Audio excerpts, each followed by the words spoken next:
हलीमा तुल शेख की टांग में एक प्लेट लगी हुई थी पहले से, जिसका एक ऑपरेशन हुआ था कुछ साल पहले जो अनसक्सेसफुल था। उस ऑपरेशन के बाद उनकी प्लेट जो है उसके कुछ स्क्रूज़ निकल गए थे, कुछ स्क्रूज़ नहीं निकले थे।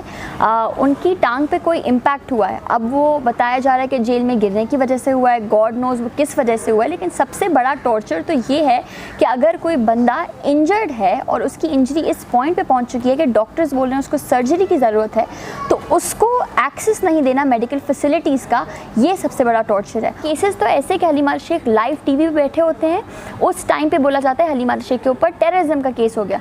हलीमा शेख PS 88 में अपना वोट डालने जाते हैं, उस टाइम पे बोला जाता है कि हलीमा शेख के ऊपर टेररिज्म का केस हो गया, वो टेररिज्म इंसाइट करते। एक बंदा पूरी दुनिया में आपको अपनी इनोसेंस प्रूव करने के लिए एक एलिबाई चाहिए होता है। यहाँ पे तो लाखों लोग उस टीवी चैनल को देख रहे होंगे जिन्होंने बताया कि हलीमा शेख इस वक्त टीवी चैनल पे बैठा है, उसकी रिकॉर्डिंग मौजूद है, उसकी एविडेंसेस मौजूद है।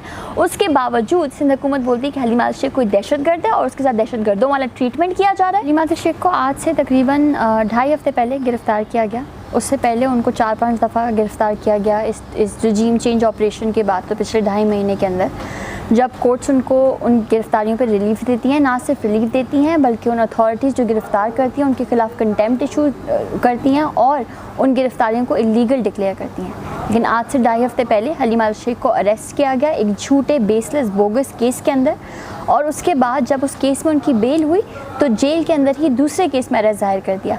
दूसरे केस में बेल हुई तो तीसरे केस में अरेस्ट ज़ाहिर कर दिया। हमारी लीगल टीम ने उन केसेस को फ़ाइट करके जब तमाम केसेस में बेल ले ली, उनका रिलीज़ ऑर्डर ले लिया, उनको लेने हमारी फैमिली, हमारे MPs, हमारे MNAs वहाँ पे पहुँचे, तो हलीमा तुल शेख को जेल ने रिहा नहीं किया और बताया जा रहा था कि हलीमा शेख के ऊपर कोई और दूसरा केस है। उसके बाद 2 बख्तरबंद गाड़ियाँ आती हैं जो हलीमा शेख को उठा के वहाँ से लेके जाती हैं, क्योंकि उस वक्त हमारे पास ना कोई वारंट था, ना कोई FIR थी, और उन्होंने बताया गया कि हलीमा शेख एक और केस में अरेस्ट हो गए हैं। फिर वो केस की जब FIR आती है तो वो कोई बिल्कुल ही झूठा बेसलेस केस, उस केस में जो को-अक्यूज़ लोग थे वो लोग जिनका नाम और निशान हमने आज तक नहीं सुना हो।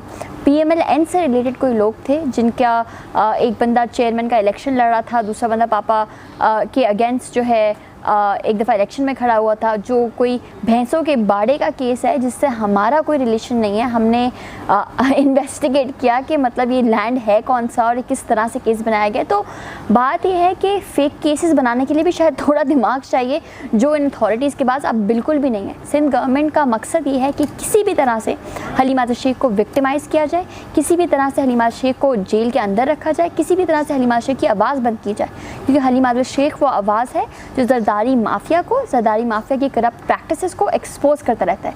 वो एक हकीकी पॉलिटिकल लीडर है, एक हकीकी ऑपोजिशन के तौर पे सिंध में काम कर रहा है और सिंध के लोगों की आवाज़ बन के काम कर रहा है। और चूँकि पीपल्स पार्टी पिछले 2 डेकेड से सिंध के अवाम को ऑप्रेस करती आई है, वो ये बिल्कुल भी नहीं चाहती कि हलीमा शेख जैसा leader out in the open हो, उसको फ्रीडम ऑफ स्पीच मिले, उसको फ्रीडम ऑफ मूवमेंट मिले, उसको फ्रीडम ऑफ एसोसिएशन मिले, उसके सारे फ्रीडम्स कर्टेल कर दिए।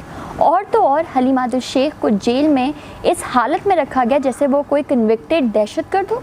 उसको दहशतगर्दों के कैंप में जेल में रखा जाता है, मुलाकातें नहीं करने दी जाती। हलीमा शेख का कसूर ये कि वो सिंध के लोगों की आवाज़ बनते हैं। हलीमा शेख का कसूर ये कि वो सिंध की करप्शन को एक्सपोज करते हैं। हलीमा शेख का कसूर ये कि वो बताते हैं कि सिंध के स्कूलों में भैंसें बंधी हुई हैं।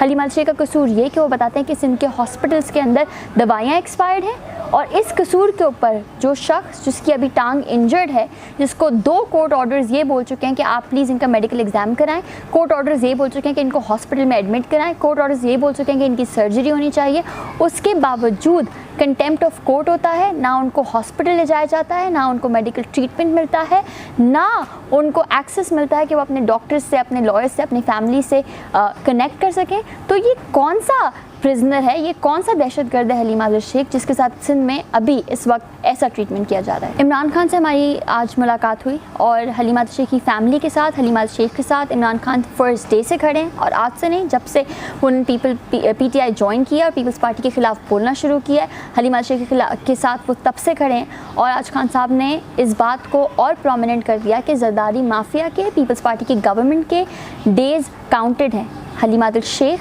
जंग लड़ रहा है सिंध में, जिस तरह से खान साहब पूरे पाकिस्तान में जंग लड़ रहे हैं, और पार्टी का एक एक बंदा, पार्टी के कारकुनान, पार्टी की लीडरशिप, हमारे MPs, हमारे MNAs सब हमारे साथ खड़े हैं। और हर there is light at the end of the tunnel. तो अब अगर अंधेरा है, आज हलीमा अर्शी के ऊपर तशद्दुद हो रहा है, उनको जेल में रखा जा रहा है, तो वो दिन करीब नहीं कि ये कल्प्रिट्स, ये कन्विक्टेड क्रिमिनल्स, ये लोग जिन्होंने करोड़ों की, अरबों की, खरबों की करप्शन की हुई है, ये जेलों में जाएंगे और ये जेलें काटेंगे। और इनको पता चलेगा कि आप जब एक हकीकी आज़ादी की मुहिम में रुकावट बनते हैं तो अवाम और अवाम के हकीकी लीडर्स किस तरह से आपको उसका जवाब देते हैं। हलीमा शेख की टांग में एक प्लेट लगी हुई थी पहले से, जिसका एक ऑपरेशन हुआ था कुछ साल पहले जो अनसक्सेसफुल था। उस ऑपरेशन के बाद उनकी प्लेट जो है उसके कुछ स्क्रूज़ निकल गए थे, कुछ स्क्रूज़ नहीं निकले थे।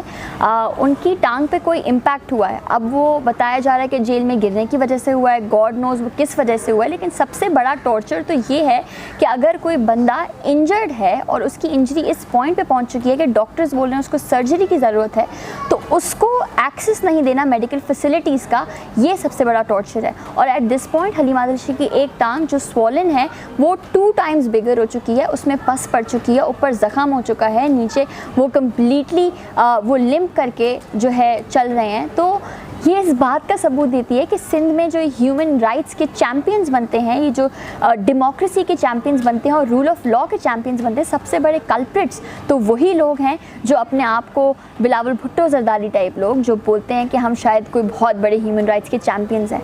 और रही दूसरी बात पार्टी की सपोर्ट की और पार्टी के साथ की, मैं इस बात पे बहुत थैंकफुल हूँ और मैं इस बात पे बहुत शुक्रगुजार हूँ हलीमा शेख के colleagues, governor, ex governor Imran Ismail साहब, जो हर वक्त हमारी फैमिली के साथ खड़े होते हैं। मुझे उनकी एक कॉल जाती है और वो डे 1 से हमारे साथ खड़े रहते हैं। हमारी पार्टी की लीडरशिप, खान साहब स्पेशली हलीमा शेख की फैमिली से कनेक्टेड है, हलीमा शेख की टीम से कनेक्टेड है, हलीमा शेख की केस से कनेक्टेड हैं, क्योंकि जिस तरह से खान साहब पूरे पाकिस्तान की जंग लड़ रहे हैं, उनको पता है हलीमा शेख सिंध की जंग लड़ रहे हैं और वो उनकी जितनी कुर्बानी है, उनकी फैमिली की कुर्बानियाँ वो रायगा नहीं जाएंगी। उनके ऊपर कोई 26-27 FIRs हैं। कुछ केसेस ऐसे हैं जो अदालत क्वॉश कर चुकी है क्योंकि उसमें कोई एविडेंस नहीं थी कि हलीमा शेख उन केसेस से कनेक्टेड भी हैं।